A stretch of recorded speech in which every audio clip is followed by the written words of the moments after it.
horror fan, then I assume that you've heard of this intriguing doll line. So let's get right into it.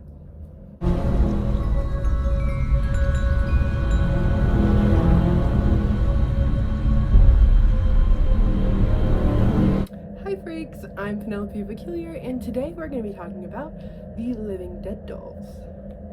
But of course, before we can talk about the actual dolls themselves, we have to go back to the 1990s and meet friends Ed Long and Damien Glonek. These guys grew up with an intrigue into all things horror.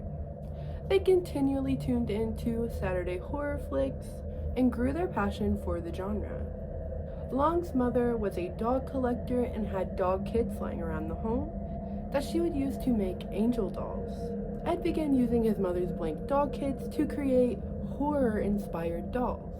The first doll, which was named Sadie, was a gothic-inspired doll. And during this time, Damien was also working on horror-related projects. In 1996, he created a mail-order horror memorabilia company he named Unearthly Possessions. To increase sales, he began vending at local horror movie conventions. One in particular was the New York City Horror Movie Convention that was called Chiller Theater. Ed Long began to share his dolls with Damien, who suggested that he should sell them at his booth. So he did. Ed and Damien began selling their dolls and calling them Living Dead dolls at his Unearthly Possessions booth. The dolls sold out and were an instantaneous hit among horror fans.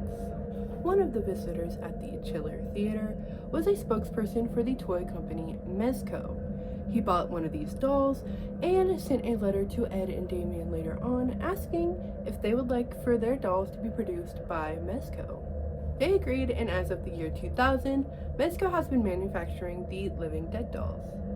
Mezco is an American toy company founded by Michael Markowitz. Mezco was built upon the ashes of another toy company called Aztec Toys. Michael has gone on to take creative liberties working alongside Ed and Damien on the Living Dead dolls. But before we get too ahead of ourselves, let's take a look at the very first series of the Living Dead dolls. Included was the before mentioned Sadie, as well as 4 other dolls, named Sin, Posey, Exorcist, and Damien. Each doll was sold for $24, came in at about 11 inches tall, and were displayed in a coffin-shaped box coming with a death certificate, explaining how they had died and their joy of being dead. As of today, there are 34 different series of the Living Dead dolls, with over 100 different dolls being made, all unique in their design and backstory. There's a little something for everyone with a little bit of morbid curiosity. Ed and Damien continued to attend the horror conventions and sold signed dolls, some of which were older dolls that were no longer in production, which is pretty cool. The Living Dead dolls have gone on to become well-renowned in the horror community, and many people collect them, despite the hefty price tags of resale nowadays. Because although these dolls were retailing at $24 originally, attempting to obtain your own Living Dead doll today will cost you an arm and a leg. This is because only a certain amount of each doll are created, usually no more than 3,000, and some only have up to 1,300 made. And once they sell out, which they always do, they are never made again, making the dolls very exclusive and hard to get your hands on. Living Dead dolls goes for tens, hundreds, or even thousands of dollars depending on their rarity and if they're a collector's edition. But back to the early 2000s, Mezco, Ed, and Damien continued to expand the world of the Living Dead dolls to include new types of dolls, including the fashion victim doll line that was ultimately a commercial failure. The creators said that these dolls were intended for an older audience due to their sex appeal. The sex appeal in question was exaggerated bodies with large boobs and protruding nipples. Many people compared these to sex dolls. Each fashion victim came with a very sexy bonus outfit. The line only delivered 2 series of dolls, including 8 different dolls in total. Interestingly though, the second series of the dolls had inset eyes and rooted eyelashes, which I think is pretty cool. It's kind of easy to see why these dolls in particular were not a hit. They also released 18-inch porcelain dolls of Posey and Abigail, which I actually think are really cool. Why didn't they make more of those? Throughout the years, they also partnered with popular horror franchises to create Living Dead doll versions of your favorite horror movie antagonists. The Living Dead dolls did have a few-year hiatus where no dolls were produced until 2023 when the Return of the Living Dead doll line started coming out, which are still being released today. Since the hiatus, there have been a lot of speculation surrounding the Living Dead dolls, more specifically their creators. Ed Long has been accused of taking money for commissions and never making the dolls for years.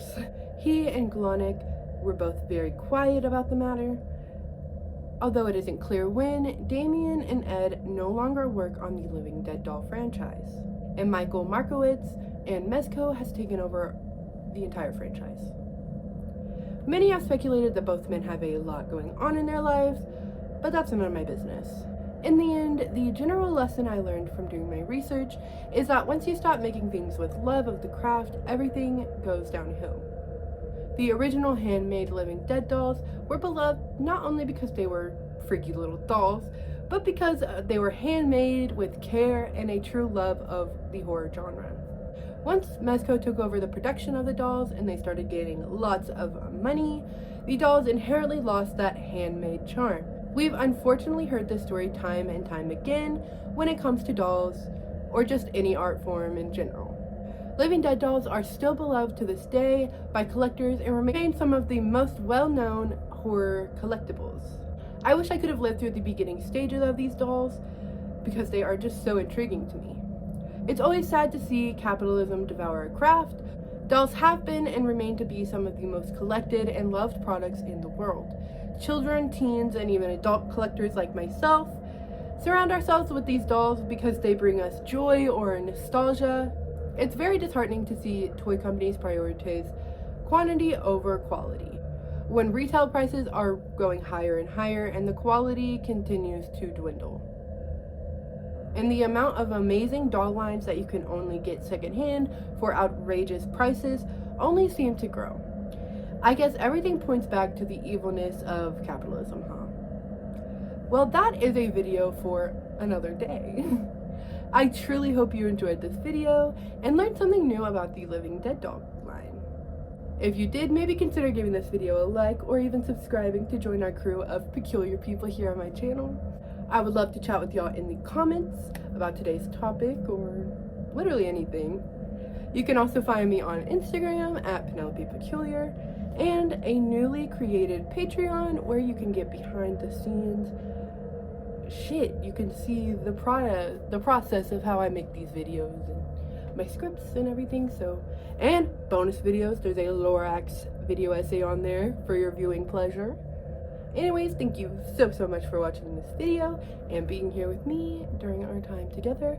As always, I am Penelope Peculiar and I appreciate you very much. And with that, Penelope Peculiar is out of the building. Went for a little porcelain doll moment here. Lots of blood. Okay. Bye.